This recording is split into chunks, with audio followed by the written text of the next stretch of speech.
So by now, I think many of you might already be aware of this news, and you might have already have watched the trailer for yourself. However, if you have not heard about the trailer that was released very early this morning, then I'm here to let you know. But also, if you've yet to see it, the link is in the description for you to check it out for yourself. But anyways, with that being said, I'm here to kind of discuss, break down, and analyze the first preview trailer of the Tokyo Ghoul anime that was released today. Now, to start off, this is our first look at the anime. So this means that we can kind of see what direction Studio Clown is going to be taking such an iconic series. Now, I'm going to try to be as unbiased as possible in this video. Now, there will be a little bit of bias, because I've already stated many times I don't like Studio Clown. I don't like how they handle certain series, and so I know there will be some form of bias in this video. However, I will try to remain as unbiased as possible and just discuss the things that we see going on in the preview trailer. So anyways, with that being said though, to start off, overall voice acting wise, I think they nailed it. They got the proper voice actors for the individual characters for the QS. I think Psycho's voice actor was really good. I love Uri's voice actor. I love getting to see Shirazi's voice actor. I mean, overall, all the voice acting I saw in the preview trailer, everyone I heard at the very least, they sounded like they fit the role. So I wasn't really disappointed at all when it came to that department. I think the voices, they're perfect. They should not be changed. I think they're the proper fit, and I liked what I heard. So anyways, getting off the voice actors though, let's talk about what is really important. How is the art and animation? So, since it's a preview trailer, here's a big thing that we have to consider.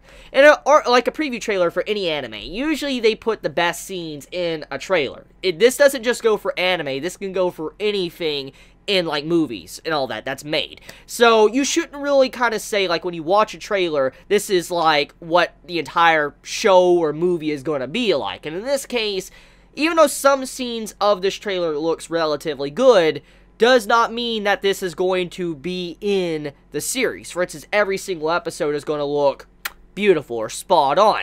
However, I will say this, as my own personal opinion here, the trailer preview, there was some good scenes that looked really good, especially the Psycho scene. The way Psycho looked, I love that scene. And I love Serpent as well. I love the way that was done.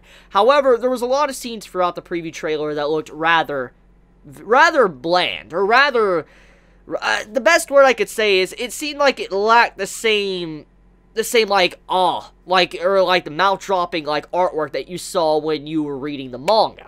For instance, let's talk about the Heisei Sasaki scene. When you see him look around, like, and you see his eye, that scene right there, I like how they're trying to use manga panels. They're actually using manga panels from the manga, and it looks like they're trying to adapt it, like, completely. However, even though they're trying to do that, there was a lot of scenes in that that looked very bland. Like, the character model, it looked cool and all that, it fit the manga, but it seemed like they didn't add a lot into the character, the way it looked. Like, they didn't try to make it any better from the manga, but on top of that, though, the backgrounds seemed very, very bleh. Like, they didn't seem like they were really standing out. It actually seemed very awkward in a way, if you saw some of the backgrounds. It made the characters just look really weird compared to the backgrounds, since the backgrounds just didn't look that good at all. So in terms of that, I think the big problem here I saw in the preview was that the backgrounds, there needs to be some improvement going on there. The backgrounds did not look that good, but at the same time, we got to remember that this is a preview trailer, so maybe a lot of the content in this is not necessarily finished. This is probably not even finished content. Maybe they just threw a trailer together real quick just to get it out there, just to announce it and announce the date for when the anime is coming out, and maybe they didn't even finish some of the scenes in this trailer. That could be a possibility here. That could be something we need to factor into. However, though, in terms of what I saw in the preview, the backgrounds need some improvement. Some of the characters, the way they looked at all that in some scenes, they looked rather weird. It seems like there needed to be a little bit more improvement, but besides that, though, relatively it looked pretty good. Now, speaking of looking good, I want to talk about the adaptation. From what I could see so far from what it looks like, it does seem like Studio Clown is trying to adapt from the manga. Clear as day. I mean, if you have read Tokyo Ghoul, or if you read Tokyo Ghoul which you shouldn't even be watching this video, technically, if you haven't read the manga.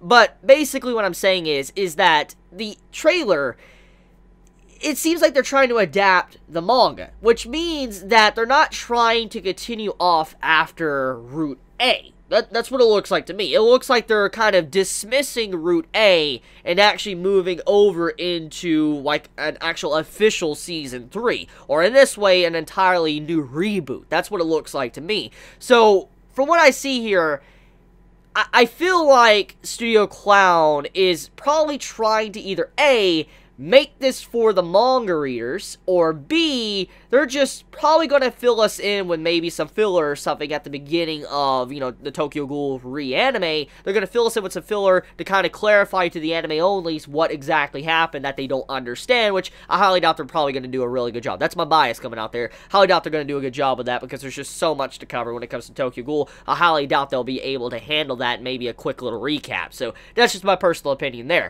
But anyways, though, it does look like they're trying to adapt the manga. So that means that they're not trying to go anime original for what we could see so far. But on top of that, though, it does seem like they're trying to take from the manga panels and adapt it perfectly. So I do give props to Studio Clown for that. At the very least, it seems like they're trying to adapt the manga. And also, let's talk about character design for a second. Let's talk about Artema's character design, and Toka's character design, and Akada's character design.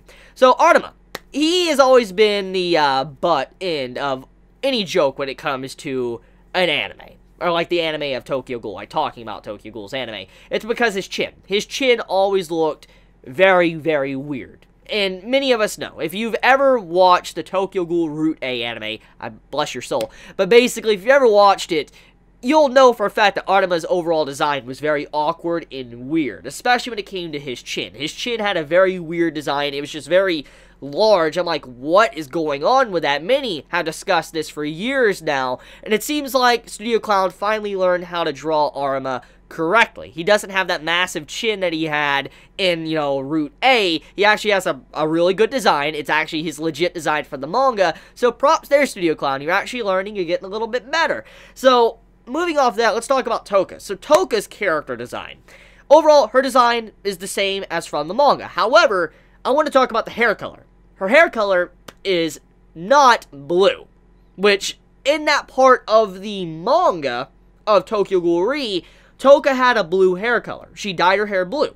It was different from what it is right now, going on in the manga. Her hair's purple now, and it was purple in season 1, or, you know, the part 1, but now, in the like, early stages of Tokyo Ghoul Re, she's supposed to have blue hair, and we could see clearly in the preview that she doesn't have blue hair, so it seems like Studio Clown is kind of saying, no, we're not going to make her hair blue, we're not going with that, you know, symbolic theme there, let's kind of throw that to the side. So that's a little bit concerning. It isn't anything relatively important, but it does show like they don't really care about stuff like that. But then we move over into Akada as well. Akada's overall design, she looked very weird. She looked really, really weird. Like, she looked, like, the way her hair was done, I don't know, something about the way that scene was done in the preview, it looked very weird.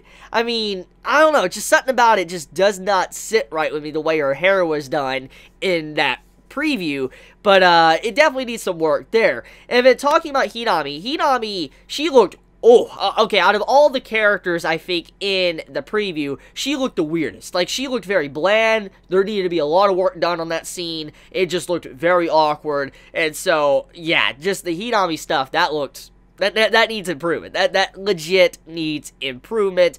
Studio Clown, please work on that. Please do so. But, yeah, anyways, moving off of that, though, I do think that, looking at this preview trailer, there is some hope, potential hope for the series to turn out good. I'm kind of sick and I'm saying that, bias once again coming out, but there is some potential it could be good, but at the same time, we gotta remember that this is the same studio that ruined the first 2 seasons. They have ruined countless other series, and they're currently ruining Black Clover. So we gotta remember that this is the same studio. And I mean, they also are the ones that did like 2 years of Naruto filler, even though the manga ended 2 years prior. So we just gotta remember that's the same studio. So I'm not trying to get completely hopeful. I'm just saying that, remember, at the end of the day, this is Studio Clown, the same studio that is notorious for its filler and removing things or messing things up. So, I just wanted to point that out. So, yeah. Anyways, the announcement for this series, also the release date, it's going to be April 2018. So, my birthday. Okay, so the month of my birthday, Tokyo Ghoul Re's anime will come out. That either could be a very good birthday gift or a very bad birthday gift. We'll see where it goes, but we have an announcement coming out for Spring of Anime 2018. Okay, and that's the same month as Boku no Hero Academia. Okay, that's really nice to know. So, Boku no Hero and Tokyo Ghoul will be airing side by side.